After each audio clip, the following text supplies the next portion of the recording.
አብዛኞቻችን የጧት ቡና የምንጠጣው ከእንቅልፋችን ለመነቃቃት አሊያም ቡና የመጠጣት ልምድ ስላለን ነው። ቡና መጠጣት የሚያዘወትሩ ሰዎች ሁሉ ግን በአንድ ሀሳብ ይስማማሉ። ይህም ቡና መጠጣት ያነቃቃል። ትክክል። ቡናን እንጠጣለን፣ ፈጣን ኃይልም እናገኛለን፣ እንነቃቃለን። ነገር ግን ከሰዓታት በኋላ ድካም ተመልሶ ይመጣል።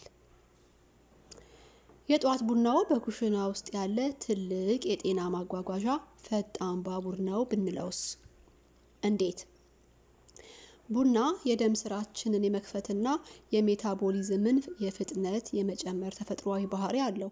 ይህ ማለት በቡና ውስጥ የሚጨምሩት ማንኛውም ነገር ከሌላ ጊዜ በበለጠ ፍጥነት ወደ አእምሮና ወደ ጡንቻ ይደርሳል ማለት ነው።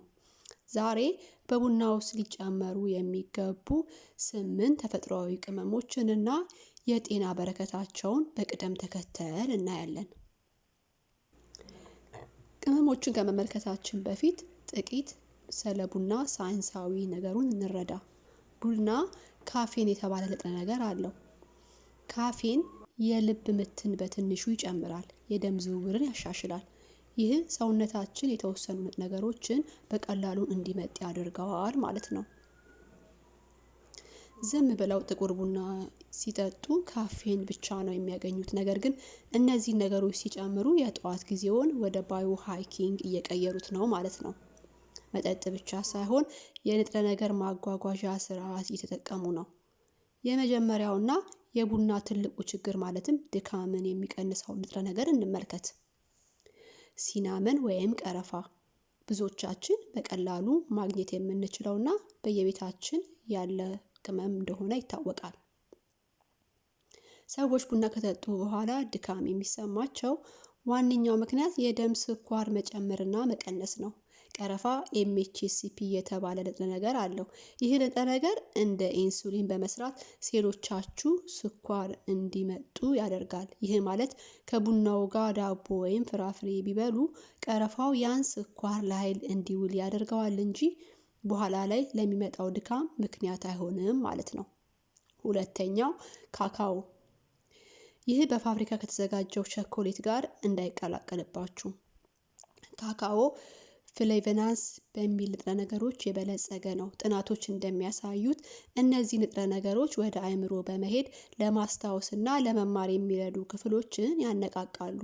እንዲሁም የደስታ ስሜትን የሚፈጥሩ ሆርሞኖችን ይለቃሉ። ሶስተኛ ኮላጅን ለሰውነት ጥገና።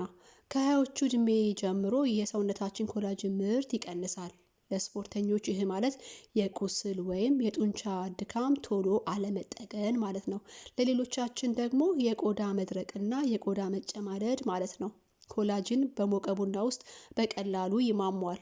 ቡና የደም ዝውውርን ስለሚጨምር እነዚህ ንጥረ ነገሮች ወደ ቆዳውና መገጣጠሚያው በፍጥነት እንዲደርሱ ያደርጋል። አራተኛ ፕሮቲን ለጡንቻና ለራብ መቆጣጠሪያ።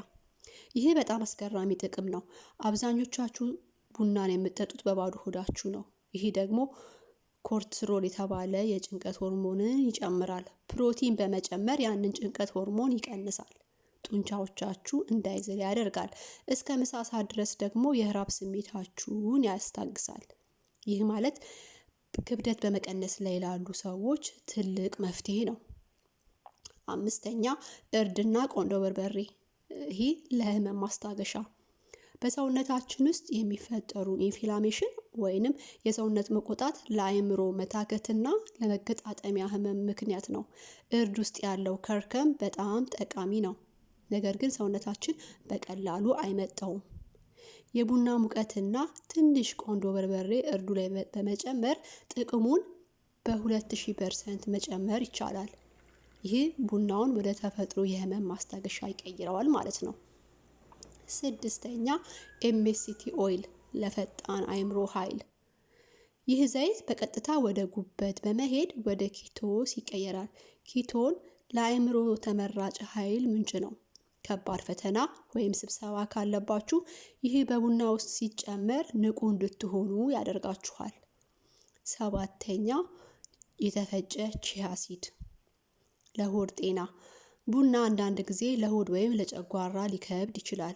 የቺያ ፍሬ ኦሜጋ 3 እና ፋይበር አለው። ይህ ካፌን በዝግታ ወደ ደም እንዲገባ በማድረግ ቀኑን በሙሉ ወጥ የሆነ ኃይል እንዲኖራችሁ ያደርጋል። ኤልቲያኒን የመንቀጥቀጥ ወይም የድካም ስሜት ካላችሁ። በመጨረሻ ቡና የሚያስጨንቃችሁ ወይም የሚያንቀጠቅጣችሁ ከሆነ አሚኖ አሲድ ውስጡ ባለው ምርጥ ነው። በሻይ ቅጠል ውስጥ የሚገኝ ሲሆን ካፌን የሚያስገኘውን ንቃት ሳይቀንስ የጭንቀት ስሜትን ያስወግዳል። እንግዲህ ቤተሰቦቻችን ቡና የሚጠጡ ከሆነ ታዲያ ለምን ለጤናው በሚጠቅም መልኩ አይጠጡም? ይህ ትንሽ ለውጥ በማድረግ ለአእምሮ መገጣጠሚያና ለሜታቦሊዝም ይጠብቁ። ተመልካቾቻችን ሁሉንም አዘገጃጀታቸውን በዲስክሪፕሽን ቦክስ ላይ ያገኙታል። ሁሌም ቢሆን በመጠን በመጠቀም ጤናውን ከቤቱ ሆነው ይጠብቁ። በሚቀጥለው ቪዲዮ እስከምንገናኝ ድረስ ጤና ይስጥልኝ።